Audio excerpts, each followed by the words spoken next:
Ela não é a mais rápida, não é a mais venenosa do mundo, mas está entre as cobras que mais matam seres humanos todos os anos. A víbora de Russell é um exemplo claro de como veneno, pobreza e falta de acesso à saúde podem ser tão letais quanto a própria mordida. Para entender o perigo que uma cobra representa, primeiro precisamos conhecer seu mundo. E poucas cobras têm um mundo tão entrelaçado com o nosso quanto a víbora de Russell. Conhecida cientificamente como Daboia russelli, esta serpente é uma das mais formidáveis do planeta, não apenas por seu veneno potente, mas por sua incrível capacidade de adaptação. Sua presença se estende por uma vasta e densamente povoada área do globo. Ela é encontrada em quase todo o subcontinente indiano, desde as planícies da Índia e do Paquistão, passando pelos deltas férteis de Bangladesh, até as ilhas do Sri Lanka e as terras baixas do Nepal.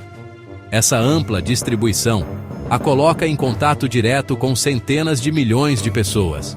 Mas o que torna a víbora de Russell tão perigosa não é apenas onde ela vive, mas como ela vive. Ela prospera em habitats modificados pelo homem. Áreas agrícolas, plantações de arroz e campos abertos são seus territórios de caça ideais. Esses locais atraem sua presa principal, roedores.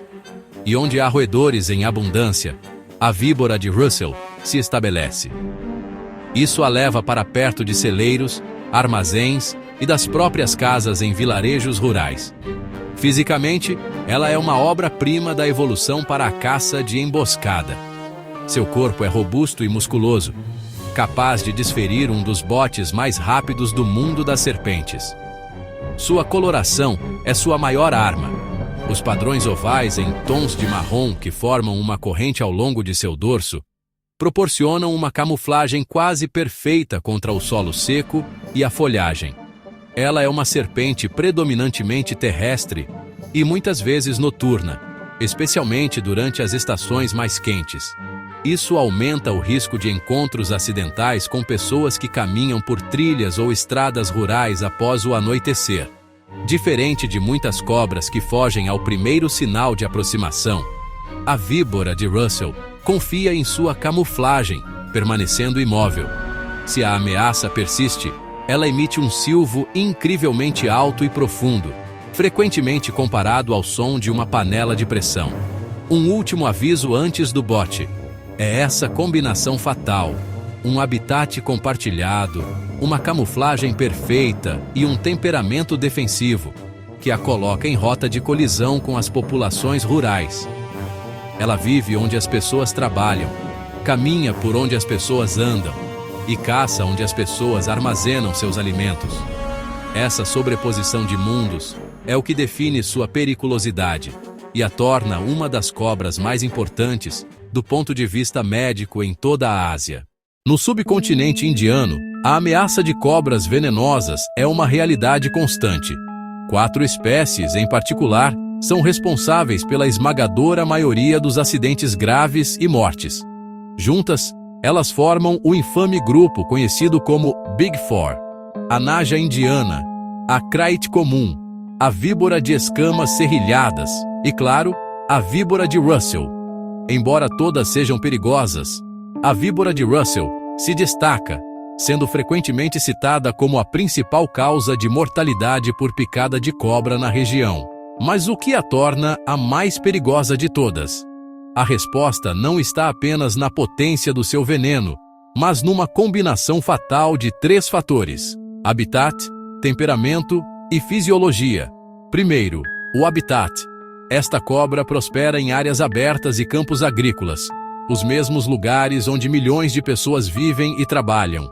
Ela é atraída por roedores que se alimentam de grãos, o que a coloca em contato direto e diário com agricultores e suas famílias.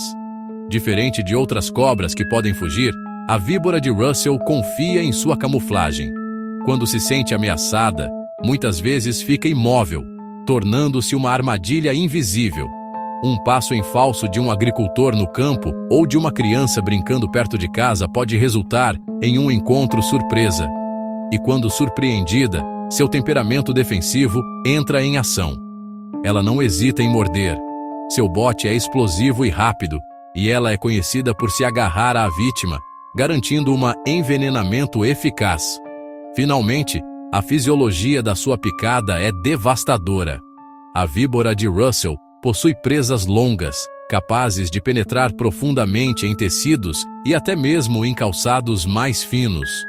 E o mais crítico, ela injeta uma quantidade muito grande de veneno a cada mordida, uma dose que pode facilmente ser fatal para um ser humano adulto.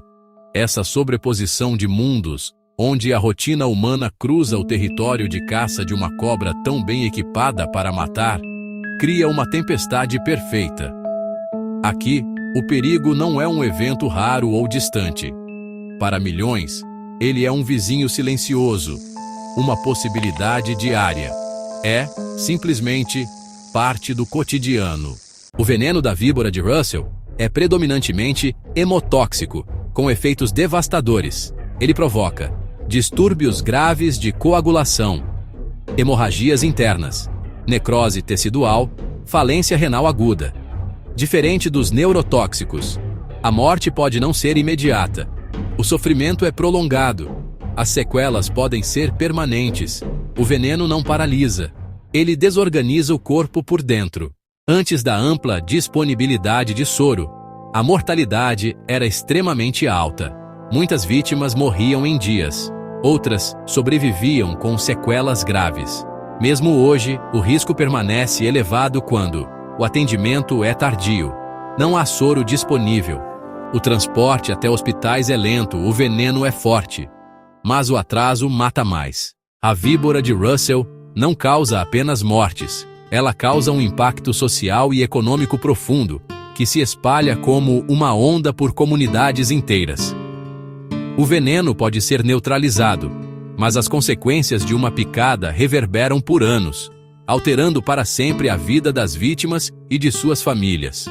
Para entender a dimensão dessa crise, precisamos olhar para além das estatísticas de mortalidade e focar nas histórias de sobrevivência, que muitas vezes são marcadas por dificuldades e perdas irreparáveis.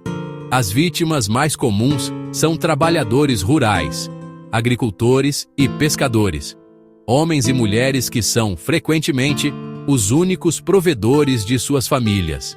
Uma picada não significa apenas uma emergência médica, significa a paralisação da principal fonte de renda. Quando um trabalhador fica incapacitado, mesmo que temporariamente, a família inteira enfrenta a fome e a incerteza. A perda de renda é imediata e catastrófica. Os custos do tratamento médico são esmagadores. Mesmo em sistemas de saúde públicos, os gastos com transporte para hospitais distantes, medicamentos complementares e longos períodos de internação se acumulam. Muitas famílias são forçadas a vender terras, gado ou a contrair dívidas com juros altíssimos, das quais talvez nunca consigam se livrar. Essa dívida pode prender gerações em um ciclo de pobreza, tudo por causa de um único e infeliz encontro com a serpente. As sequelas permanentes, como amputações ou insuficiência renal crônica, transformam uma crise temporária em uma deficiência para toda a vida. Um agricultor que perde uma perna não pode mais trabalhar no campo. A reabilitação é um processo longo, caro e, muitas vezes, inacessível em áreas rurais, deixando os sobreviventes com dor crônica e mobilidade reduzida, dependentes de cuidados contínuos. O acesso ao tratamento adequado é o maior obstáculo. Em muitas regiões, o hospital mais próximo com soro antiofídico fica a horas de distância, em estradas precárias. Esse tempo de viagem é crítico. Muitas vezes, as pessoas recorrem primeiro a curandeiros tradicionais, que aplicam métodos ineficazes e perigosos, como torniquetes ou cortes no local da picada, desperdiçando um tempo precioso e piorando a lesão. Quando finalmente chegam ao hospital, o soro pode chegar tarde demais para evitar danos permanentes ou a morte. Saber o que fazer e o que não fazer é vital. Os primeiros socorros corretos são simples, mas salvam vidas. A recomendação é: Mantenha a vítima calma e imóvel para retardar a propagação do veneno. Imobilize o membro picado como se estivesse quebrado e, se possível, mantenha-o em uma posição neutra. Remova anéis ou pulseiras que possam causar constrição com o inchaço. E o mais importante, procure atendimento médico imediatamente.